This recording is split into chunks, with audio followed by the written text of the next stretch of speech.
Hello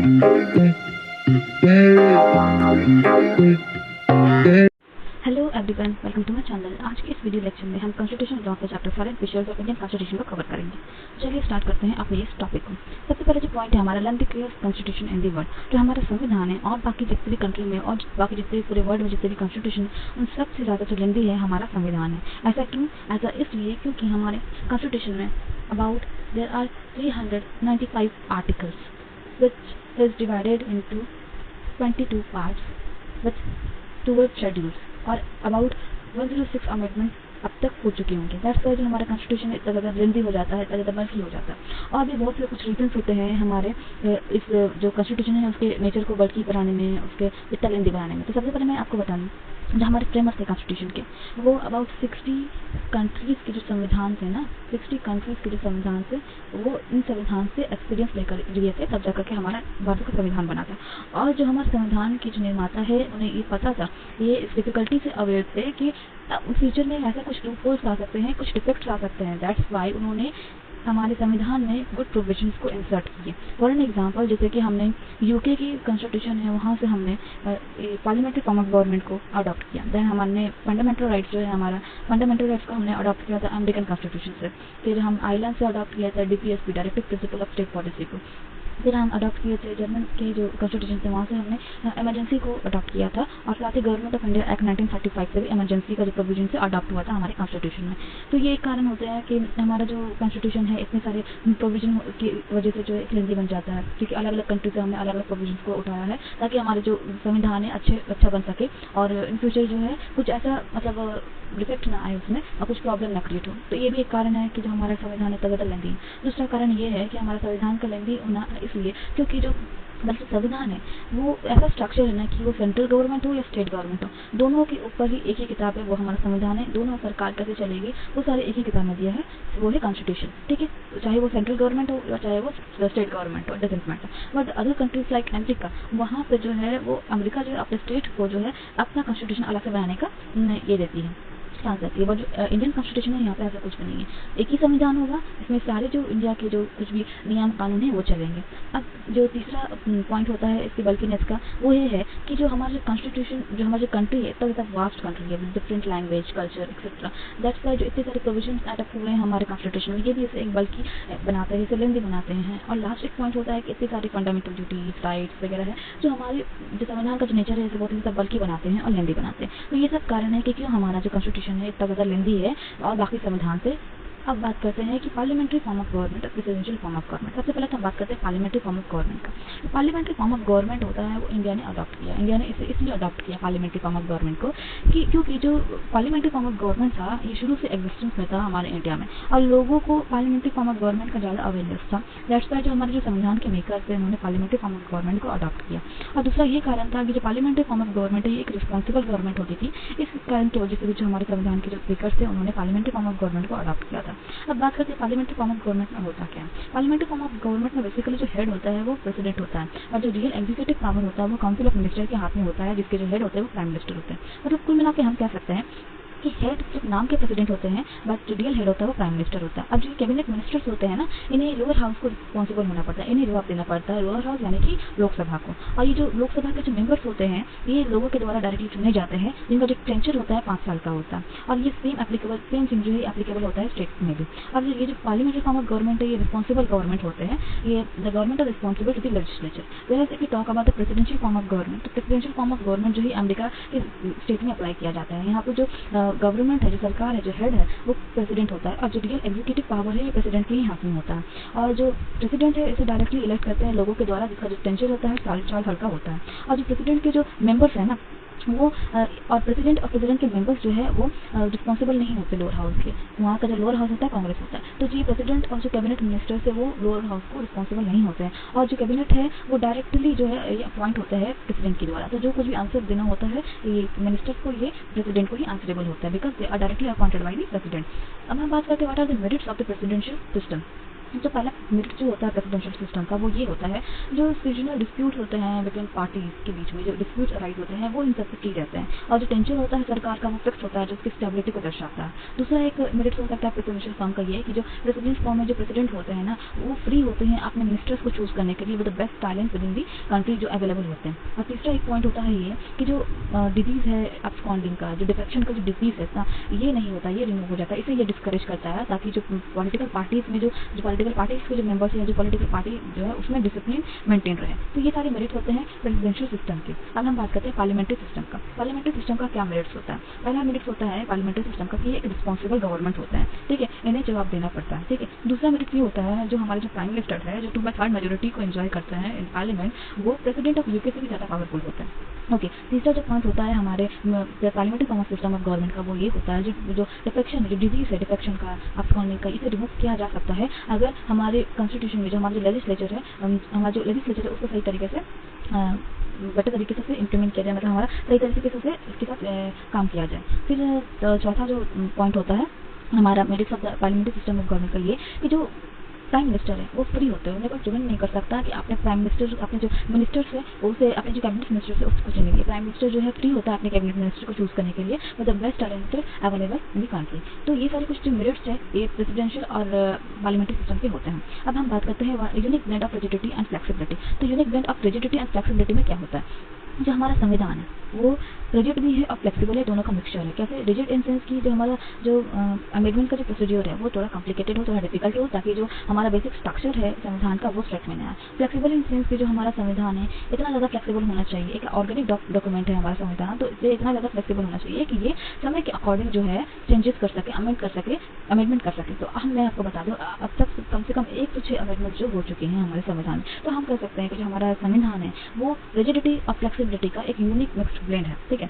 अब हम बात करते हैं फंडामेंटल ड्यूटीज का। फंडामेंटल ड्यूटीज क्या होते हैं? तो फंडामेंटल ड्यूटीज जो है पार्ट 3 में दिए गए हैं हमारे कॉन्स्टिट्यूशन में। पहला जो है राइट टू इक्वालिटी जो आर्टिकल 14 से 18 में है, then right to freedom article 19 से 22 में है, देन राइट अगेंस्ट एक्सप्लॉयटेशन जो आर्टिकल 23 to 24 में दिए गए हैं, then right to practise and religion जो आर्टिकल 25 से 28 में दिए गए हैं, then cultural and education rights जो आर्टिकल 29 से आर्टिकल 30 में दिए गए हैं, एंड लास्ट कॉन्स्टिट्यूशन रेमेडीज जो आर्टिकल 32 में दिए गए हैं। तो ये सारे जो राइट्स हैं हमें फंडामेंटल राइट्स मिलते हैं जो पार्ट 3 में दिए गए हैं।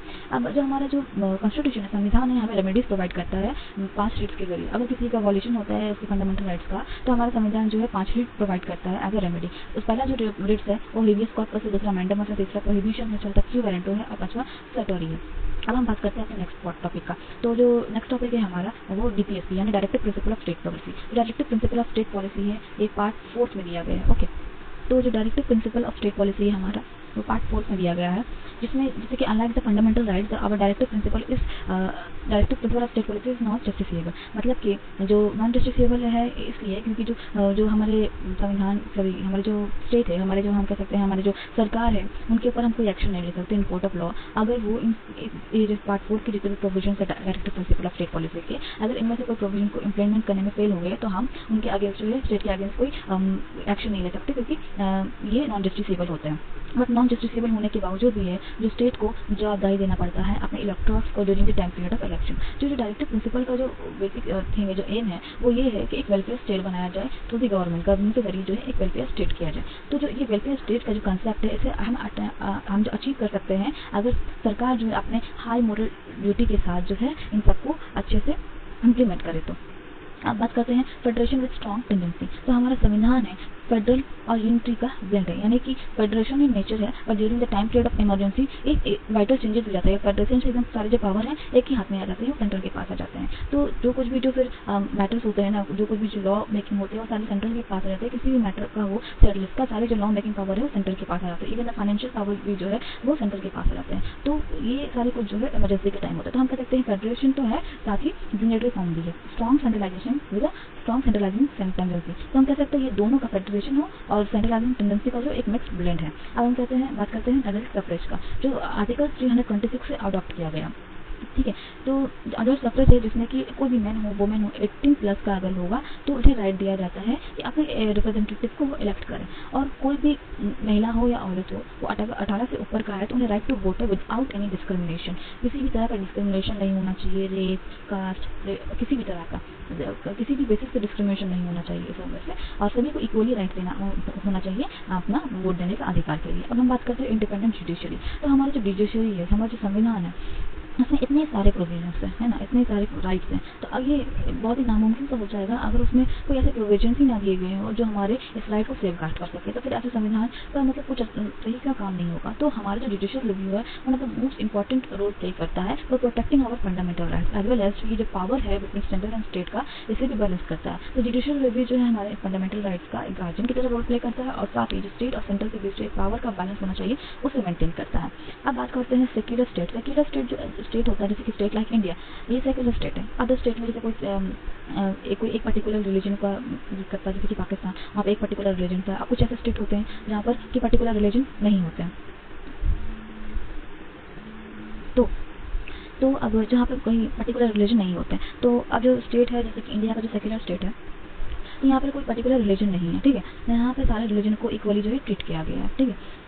अब जो हमारा सेक्युलर स्टेट है ना, यहाँ पे क्या है कि आर्टिकल 25 से 28 में हमें प्रोवाइड किया गया है कि right to freedom to practise any religion, यानी हर एक नागरिक को अपने फ्रीडम है कि वो कोई भी रिलीजन को प्रैक्टिस कर सकते हैं। और यहाँ पे जो रिलेशन है मैन टू मैन से रिलेशन बिल्डअप होता है ये स्टेट में, ना कि मैन टू गॉड। और ये बात याद रखने का है कि जो हमारा जो कुछ भी हमें राइट मिलता है संविधान से, whether it is fundamental right, whether it is right to practise any religion, हमें एक लिमिटेड राइट दिया गया है। हम अगर अगर ये राइट मिल रहा है तो इसका मतलब ये नहीं है कि हम उस राइट के चक्कर में उस राइट का हम मिसयूज करें। जैसे कि अगर right to practise any religion है, इसका मतलब ये नहीं कि हम अपने रिलीजन के ऊपर ही कुछ दंगा फसाद करें कंट्री में। और अगर हमें फंडामेंटल राइट्स मिल रहा है, हमें लिबर्टी है, तो there are certain restriction as well. जो एक सरकार जो कॉन्स्टिट्यूशन है, एक हमारे सोशल लिबर्टी और जो हमारी सोशल लिबर्टी और इंडिविजुअल लिबर्टी के ऊपर जो मतलब एक बैलेंस करती है। तो हम कह सकते हैं कि हमें राइट्स तो है बट एक लिमिटेड वे में, कि ताकि हम किसी के अपने राइट्स को ज़्यादा ओवर यूज़ ना कर सकें। मतलब ऐसा भी नहीं है कि हर चीज़ होता है एक लिमिटेड वे में होता है।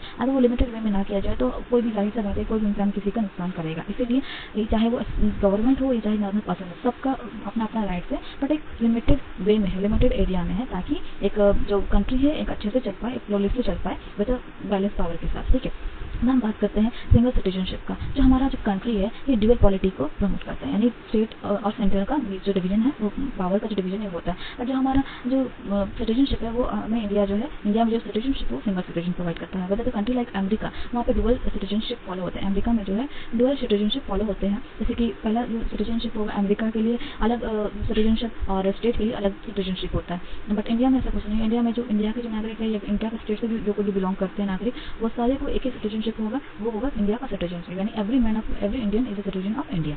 अब हम बात करते हैं फंडामेंटल ड्यूटीज की। फंडामेंटल ड्यूटीज है 42nd अमेंडमेंट एक्ट से, 42nd अमेंडमेंट एक्ट जो 1976 में हुआ था, इससे क्या बोलते हैं इंसर्ट किया जाता है, ओके।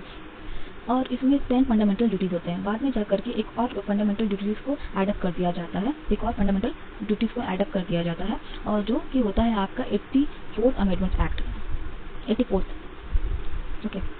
माई मिस्टेक्स थोड़ा सा यहाँ पर गड़बड़ी होगी। 86 अमेंडमेंट एक्ट से जो है आपका जो 2002 में हुआ गया था, 2002 में हुआ था 86 अमेंडमेंट एक्ट, जो एक और प्रोविजन जो है फंडामेंटल ड्यूटीज का ऐड कर दिया जाता है, ठीक है। ये जो एक और प्रोविजन होते हैं फंडामेंटल ड्यूटीज का, वो रिलेटेड होते हैं कि राइट टू एजुकेशन, मतलब एजुकेशनल फंडामेंटल राइट्स होते हैं ना, जो बच्चे हैं 16 से 14 साल के बीच के, उन्हें एजुकेशनल फंडामेंटल राइट्स दिए जाते हैं। तो ये जो होता है 86 अमेंडमेंट एक्ट के जरिए होता है by the recommendation of a sponsoring community. जो फंडामेंटल ड्यूटीज है, it defined as a moral obligation of all citizen to promote क्या बोलते हैं, for promoting a patriotism and to uphold a unity of India. यानी कि ये जो fundamental duties है ये एक मोरल ऑब्लिगेशन लोगों के अंदर पैदा करते हैं, ताकि ये प्रमोट कर सके द स्पिरिट ऑफ पैट्रियोटिज्म और यूनिटी ऑफ इंडिया। अब हम बात करते हैं लास्टली जुडिशियल रिव्यू की। जो जुडिशियल रिव्यू है इसका मतलब ये होता है जो सुप्रीम कोर्ट है और जो हाई कोर्ट है, इनके पास ये पावर होता है टू एग्जामाइन की जो कॉन्स्टिट्यूशनलिटी है लॉ की वो सही हो। यानी कि अगर जो कोर्ट है ये कंक्लूजन में आती है कि दैट पर्टिकुलर लॉ जो है वो कुछ ऐसा लॉ बन चुका है जो एक संविधान के प्रोविजन से कंफ्लिक्ट हो रहा है, तो ऐसे लॉ को जो है अनकॉन्स्टिट्यूशनल ठहरा दिया जाता है, इनएप्लीकेबल ठहरा दिया जाता है। जो हमारा जुडिशियल रिव्यू है बाय आर्टिकल 13 में दिया गया है, जिसे लिया गया था by the constitution of UK के कॉन्स्टिट्यूशन से अडॉप्ट किया गया था।